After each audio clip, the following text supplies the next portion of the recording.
Lies, damn lies, and the media. Forget statistics. If anything, I actually think we need more of those. The real mechanism that props up weak or outright false arguments, the real mechanism that misleads the public, is the mechanism ironically tasked with the crucial role of informing it. For a democratic society to function, not only is a free press necessary, but so is an honest one. A press that assembles the facts comprehensively and objectively and allows the public to decide how to interpret them. And there's nothing wrong with opinion and analysis, of course, so long as it is transparently qualified as opinion and analysis. But what happens when the two conflate? And what are the consequences? We're finding out in real time. Beware the wolf in sheep's clothing, and accordingly, beware the pundit in journalist's clothing. And maybe that's too generous. Beware the shill in journalist's clothing. I hope there are a few of you watching who aren't yet familiar with this story, because I would love to see the reaction of a person who could first view the event in question and then after the fact, look at how it was presented in the media. If that's the case for you, you can tweet me or you can email me, and as always, we can discuss. On Monday, Donald Trump spoke to the Retired American Warriors PAC in Virginia, a veterans political action committee. Trump spent most of the hour not talking to veterans, but taking questions from veterans, listening to veteran concerns, and talking about what they want to talk about. The final question came from Staff Sergeant Chad Robichaux, a Marine veteran of 8 combat deployments, himself a sufferer of depression and PTSD, and founder and president of the Mighty Oaks Warrior programs, very successful rehabilitation programs for his fellow vets with similar afflictions. Robichaux asked Trump about these issues and what we can do to address them, and Trump responded at length. Good morning, Mr. Trump. As you mentioned, there's a tragic suicide epidemic among our veterans. So my question for you is, when you become president, will you support and fund a more holistic approach to solve the problems and issues of veteran suicide, PTSD, TBI, and other related military mental and behavioral health issues? Yes, I would. Look, we need that so badly. When you talk about the mental health problems, when people come back from war and combat and they see things that maybe a lot of the folks in this room have seen many times over, and you're strong and you can handle it, but a lot of people can't handle it. And they see horror stories, they see events that you couldn't see in a movie, nobody would believe it. When you hear the 22 suicides a day, that should never be. That should never be. And the whole mental health issue is going to be a very important issue when I take over. And the VA is going to be fixed in so many ways, but that's going to be one of the ways we're going to help. And that's, in many respects, going to be the number one thing we have to do, because I think it's really been left behind. Okay? Thank you very much. I see 3 crucial pieces of information in that exchange that anyone objectively reporting on it should capture. A veteran asked about the issue. Trump spoke to the scope of the issue, emphasizing the toll of war is often too great for our service members, even after they return. And he proposed general solutions he will prioritize if he becomes president. How about these headlines, though? Donald Trump: military suicides happen to service members who, quote, can't handle it. Trump implies vets suffering from PTSD, quote, can't handle war. Trump appears to suggest veterans with PTSD are not, quote, strong. Appears to suggest. If your headline has such a loose connection with objectivity and with truth, insisting instead on pushing an agenda, that you use the weaselly phrase appears to suggest, reconsider the accuracy of your headline and your reporting. What's the problem with these headlines? Even if we're generous, even if we grant the premise that Trump intended to say that veterans afflicted with these issues are not, quote, strong and, quote, can't handle it, even if we grant that, these headlines neglect the other 2 vital pieces of information. He was responding directly to a question on the issue, not just offering unprompted thoughts. And after speaking to the issue, he also spoke about the importance of the issue and what we need to do to solve it. These headlines lead you to believe he simply said, hey, vets with problems are weak and fuck them. That presentation, of course, leads to knee-jerk social media reaction, becoming a top trend on Twitter, yielding absurdly inaccurate tweets like these. Veterans with PTSD are weak, cried big, strong Donald Trump. No, he didn't. That's not a quote. You made that up. Trump just told veterans that PTSD sufferers, quote, aren't strong and, quote, can't handle it. Meanwhile, Trump can't handle a former beauty pageant queen. And George Takei can't handle 5 minutes of research to find the quote in context because the urge to virtue signal is too strong. Trump's comments calling veterans with PTSD, quote, weak aren't just insulting, they're dangerous.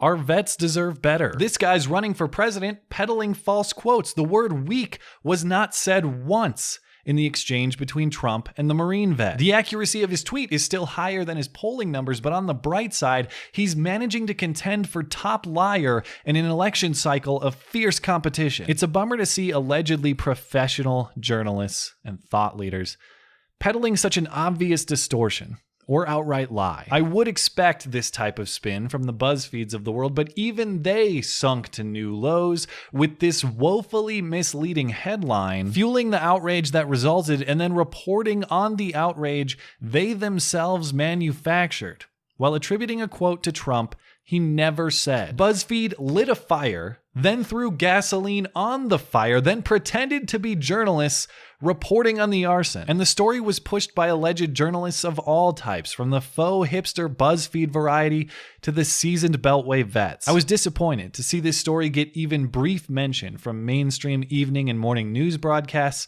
like this example from NBC. Something Trump said to veterans about veterans today has many outraged. Trump stepped into another firestorm earlier today, this time during a Q&A with veterans, suggesting those suffering from post-traumatic stress disorder aren't as strong as other veterans. And they see things that maybe a lot of the folks in this room have seen many times over, and you're strong and you can handle it, but a lot of people can't handle it. PTSD started trending on Twitter almost immediately. Now, while I think to anyone who heard Trump's comments in context, this is a non-issue, NBC did at least give some airtime to Voices for Sanity, who noted the dishonesty of the reporting on the topic. Trump advisor and retired General Michael Flynn fired back, blaming the media. They cherry pick this, they cherry pick here. Arguing Trump was highlighting the challenges veterans face when returning home after serving their country. I am curious, though, why just opinion offered from each campaign? Why assess who should be offended from afar? Why not go straight to the source? Why not ask the vet who asked the question himself? How did he interpret Trump's response? I think it's sickening that anyone would twist Mr. Trump's comments to me in order to pursue a political agenda. I took his comments to be thoughtful and understanding of the struggles many veterans have, and I believe he is committed to helping them. If you're offended on someone else's behalf, is it too much to ask that person if he himself is offended? Does he at least get a choice in the matter? It's one thing to offer sympathy. It's quite another to impose it. And I'm curious still, even though this quote from the vet is out there, immediately available to a guy sitting as geographically and culturally far away from Beltway politics as possible, with no tools at his disposal other than a mediocre cable internet connection, if I can find these facts, why can't the big media outlets report this stuff? And the answer, of course, is they can, and they choose not to. Because the answer is they have a preset agenda, and they care about aligning your opinion with theirs, rather than giving you the facts you need to shape your own. That is, of course, a betrayal of the vital role the media play in a functioning democratic system, but it's also likely a betrayal of themselves. When these journalists first started their new career, how many of them said, I want to bring the truth to the people? And how many of them said, I want to impose my preconceptions on the people? Maybe I'm giving them too much credit, and twisted control of public opinion is actually what they want and what they have wanted. But they've made it clear that the health of our democratic system is not their priority. And that should be worry enough. But that's not even the real tragedy here. The vicious Trump critics, the virtue signalers hosting an e-pride parade down Twitter Avenue, insist they are defending veterans.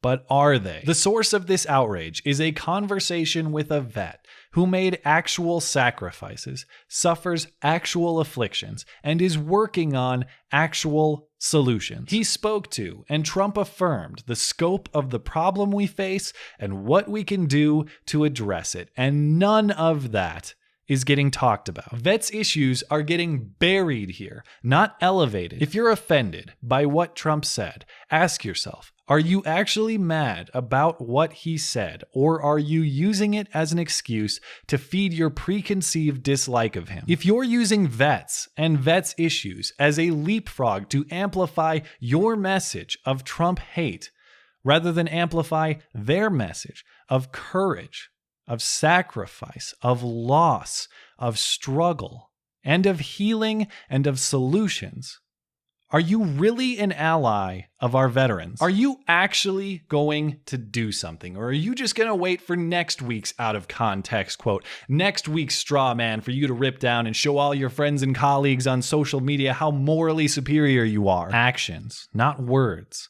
and certainly not tweets, are how we measure character and how we solve problems. Love him or hate him, Donald Trump was there, listening to veterans and thinking of solutions. I'm willing to bet most of the people offended by this event have not done that in quite some time, if ever. Soldiers, Marines, sailors, and airmen wore the uniform to protect us.